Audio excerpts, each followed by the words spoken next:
Hey, this is Andy Brown. I'm the head instructor at the Climer School of Real Estate, and this is part of my Real Estate Expert Series to help everybody out there. And today I'm with one of my best buddies in the real estate industry here in Central Florida. This is Chris Brown. Chris? It's a pleasure to be here. Hey, thanks for coming. This is great. Andy. Been a little bit too long to do this together. Yeah.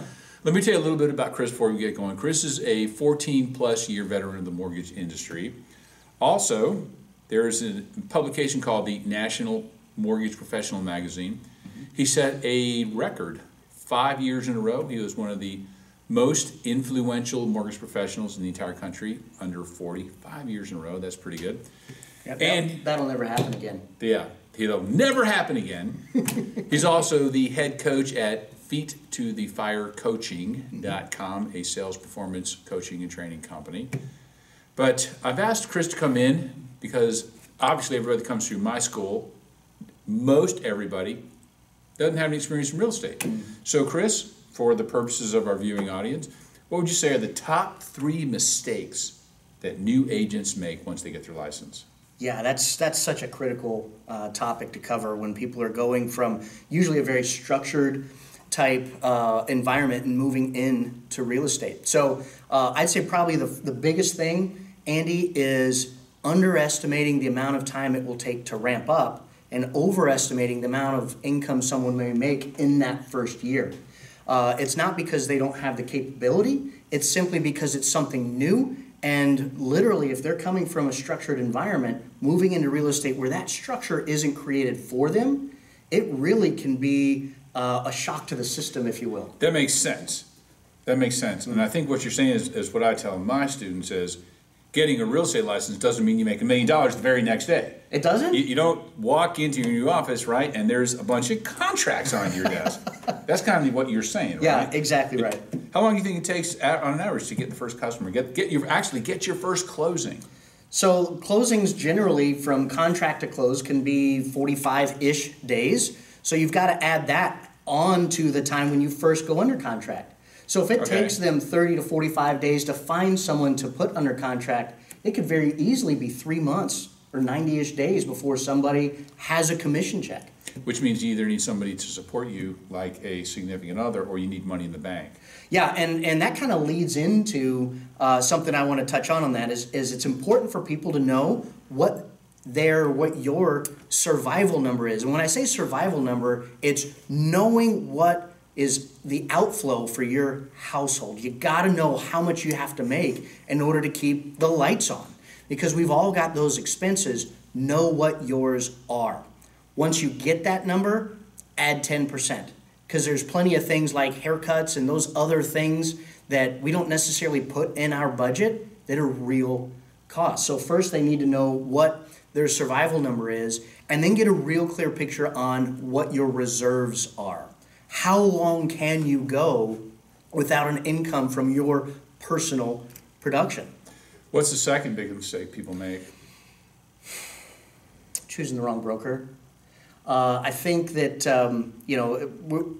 when we make a choice, we have a tendency to want to find evidence to support that choice.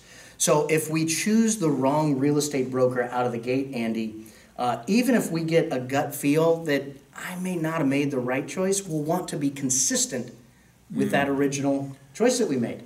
So in order to increase the probability of being able to stay in real estate, you've got to make the right broker choice. Now, the 2 biggest mistakes people make when choosing a broker are, number 1, they choose someone because they know somebody that works there. And I think that's what I call the Whoopi effect. You know, a long time ago there was that movie, Mr. Mom, with Michael Keaton, where he'd struggle with the child giving up his little security blanket. And when we get into real estate, it's foreign territory for us. So a lot of times we'll go, well, I know somebody over here, so it's a degree of comfort. It's comfort level. Yep, so resist that temptation. Just because that person chose the right broker for them, which is an assumption, they may not even know yet. It may not mean that it's the right broker for you. Gotcha. The second reason people choose the wrong broker, Andy, is they want that higher commission split. And while I get the idea of, hey, I'd rather keep more of what I make, in the beginning, what's absolutely critical is the training and coaching that people get in order to ramp up in real estate.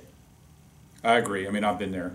Yep. Well, real quick, because I know you're busy, what would you say is what's the third biggest mistakes that you see brand new agents out of the gate making?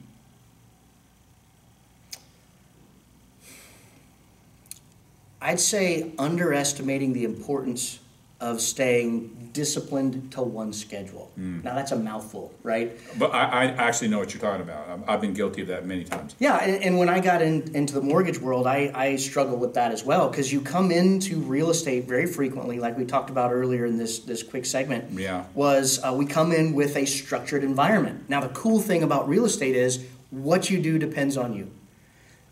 The challenging part about real estate is what you do depends on you. Yeah.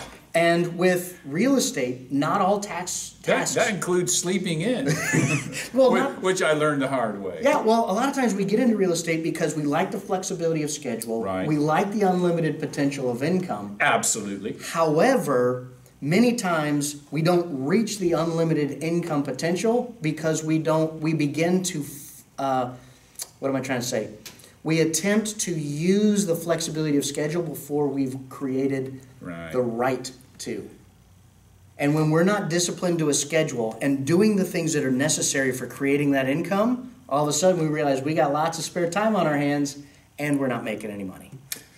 Where is everybody? I know.